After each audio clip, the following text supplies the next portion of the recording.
Okay, hello YouTube, it's Lion here with Hobbies of a Man once again, and today we are talking about the Wheel of Time once again. And today we're going to be talking about The Great Hunt. We're going to review it actually.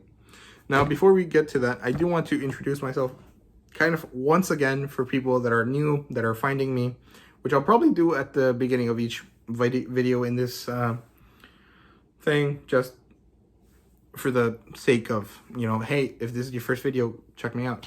Kind of thing. So I'm Lion. I am Booktube adjacent, I would call myself. I'm more like a general media channel, but I focus mostly on books, manga, and, you know, like the weird in between that is light novels.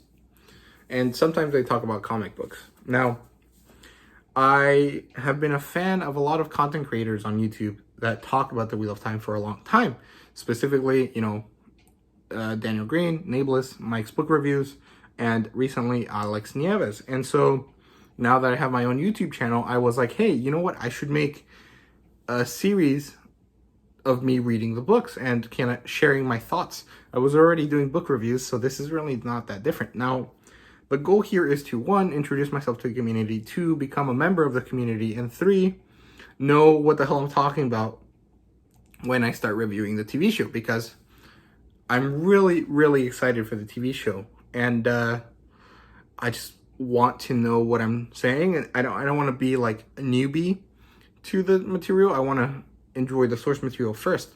So here I am. Hopefully, the TV show doesn't come out until, you know, summer or fall next year, so that I can have time to read all the books, because they're very hefty, and the slog is going to be difficult. So I'm looking forward to that, I guess. Now, that was basically it. I'll try to keep this as spoiler-free. I'll try to keep this as spoiler-free as possible. I will talk spoilers for the Eye of the World very minimally, probably. And I'll try to not mention anything that's not directly stated in this book, or spoil that much of this book either. So basically, I'm only talking about the Other World and general stuff that happened here. And I'll try my best not to mention The Dragon Reborn, which I've already read, but I haven't reviewed on the channel yet, so I don't feel like it's fair to talk about it yet. So, yeah, if you haven't read any of the books, don't watch this. Go read the books and then watch my review and my discussion, or watch my review and then read the book and then my discussion. However you like, or find a different YouTuber that fits your style better. Just read the books. That's all I can say.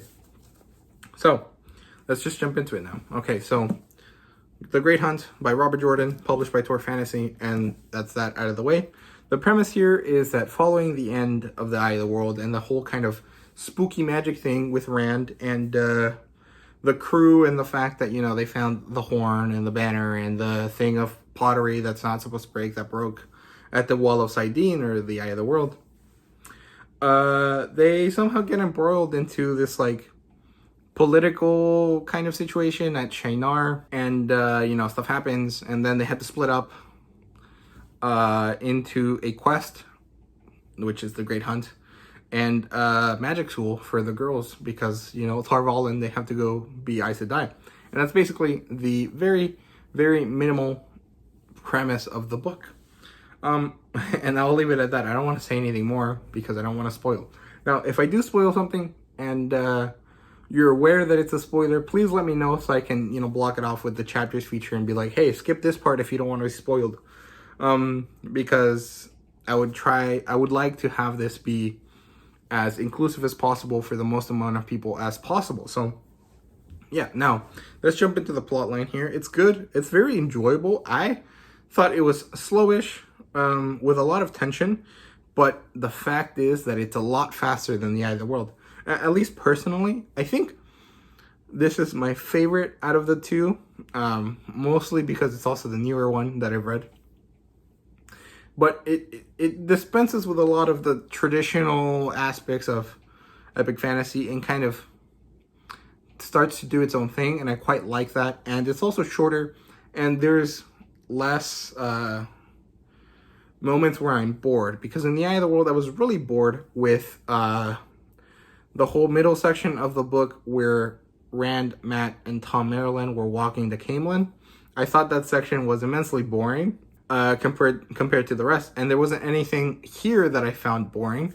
In fact, I thought everything was rather interesting. And if it wasn't necessarily interesting, it set up something for the next kind of bit, which was great. So I really liked it. I think the book shifted focus a little bit. It wasn't okay. So the book was equally about the broader scope of good versus evil, the fight between good versus evil, as the Eye of the World. However, this one felt a little bit more personal to the characters. It felt a little bit more like, hey, this is the fight between good and evil, but specifically for these characters. The one before didn't necessarily have the same feeling to me, and I could be, crazy, but that's kind of how it felt for me, and I was really happy with that feeling of shift of focus. I'm not really sure if it honestly did shift focus, or if I was just paying attention to different things this time. So I thought it was generally better. It focused more on the characters and less on the world, and I like that. And there was a lot of new things, and it flowed more consistently than the Eye of the World. There was less peaks in action and, valleys of boredom, which was great. Now, that makes it sound like I hated the Eye of the World. I did not hate the Eye of the World. I thought it was really good.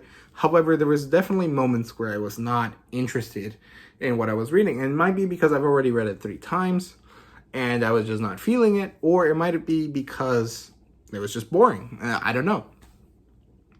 But that's my take on that. So the characters here, oh man, there's a lot of new ones. I'm going to start having to write them down and figure out who they are with notes soon, because there's way too many characters.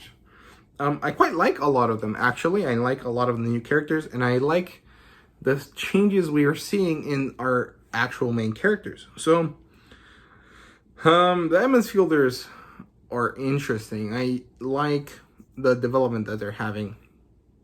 Matt is warming up to me, or I'm warming up to Matt more like, he's not my favorite.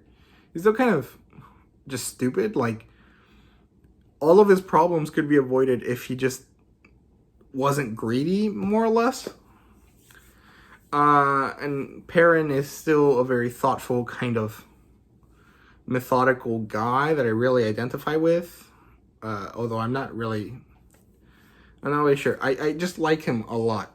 And I like Rand. He's slowly becoming more like individual, I guess. Like, he's evolving, and I quite like the evolution that he's going through, even if it is kind of like depressing. He's like, oh god, I'm gonna kill everyone if I snap. I can't, and it's fun. It's not fun, but it's very interesting, and I quite like it. And I like Nynaeve a lot. And Egwene is alright, but I really like Nynaeve because we're seeing her go from being top dog to being like a normal person, kind of. And that, I think that's lending her a lot of growth that she would have not had otherwise. And I'm really happy with how she's kind of doing her thing. And Egwene, I'm interested in, but I don't love her. She's better than the last book for sure. Just not really anything to remark on.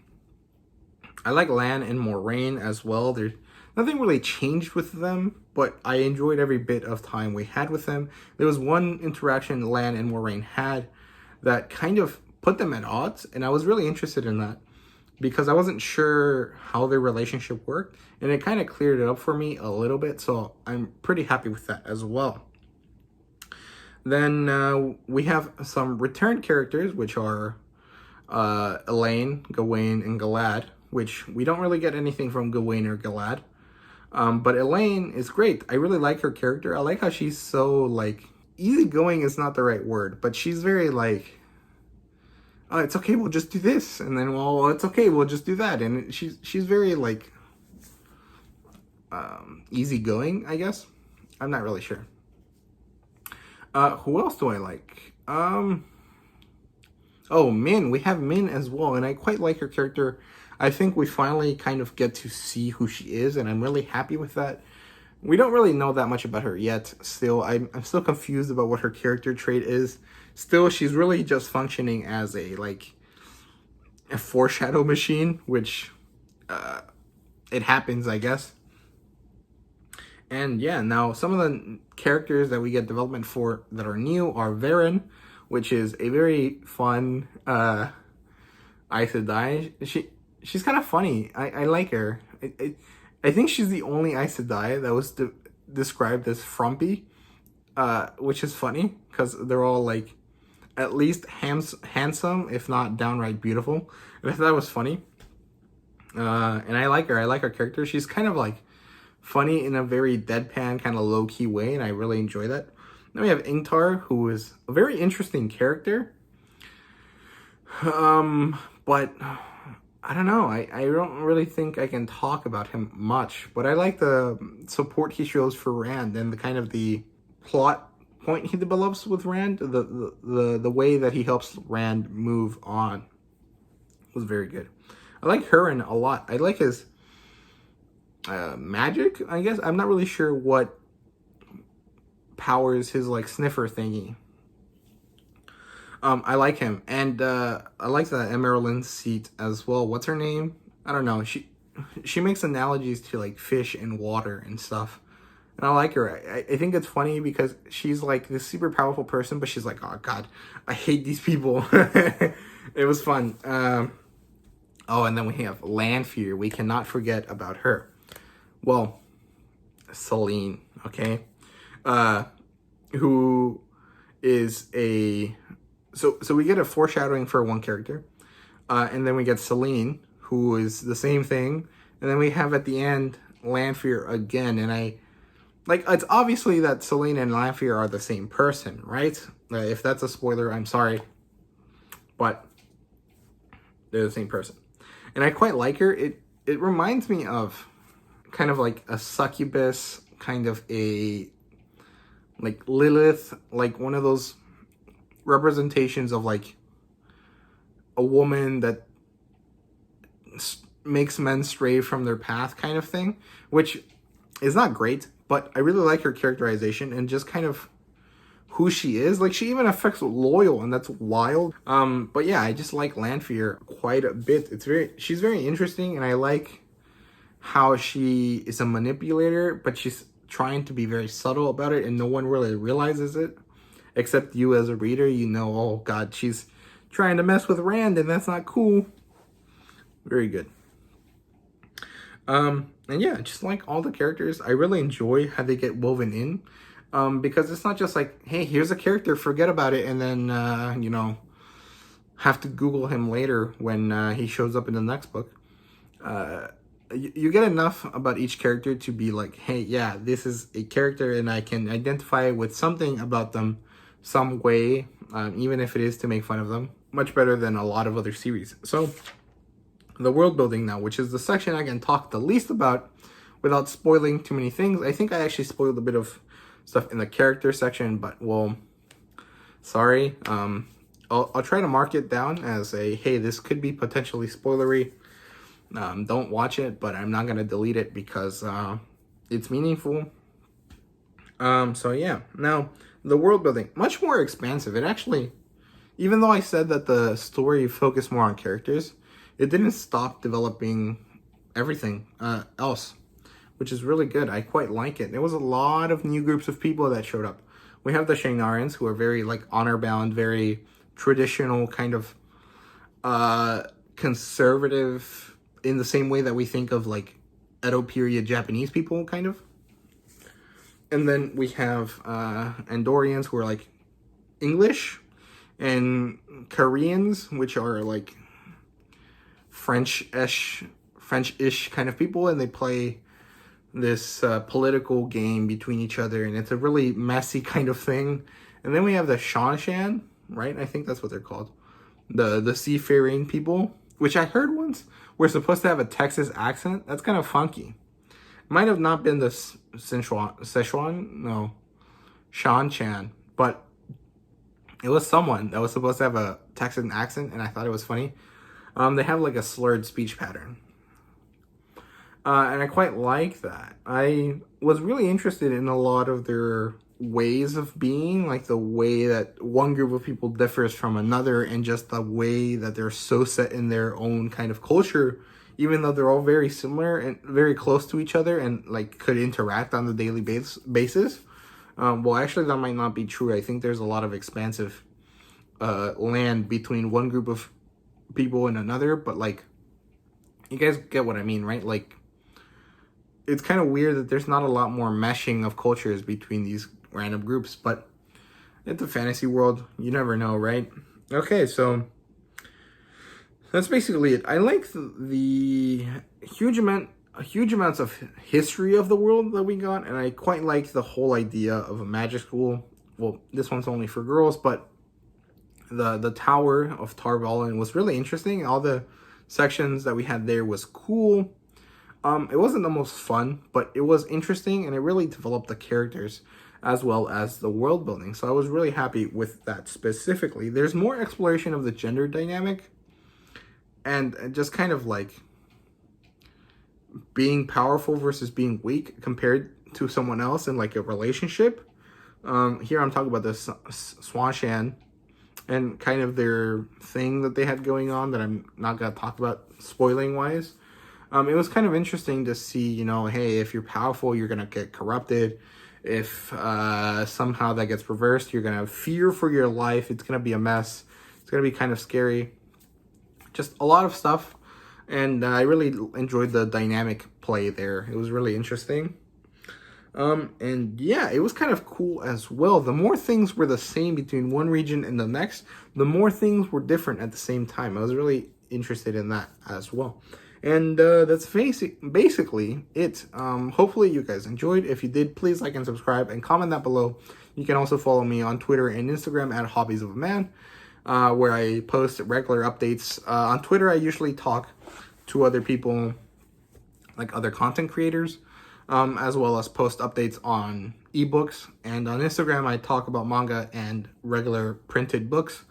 But yeah, hopefully you guys enjoyed. And if you did, like I said, like, follow, subscribe, and comment down below. And yeah, thank you guys very much. See you guys later.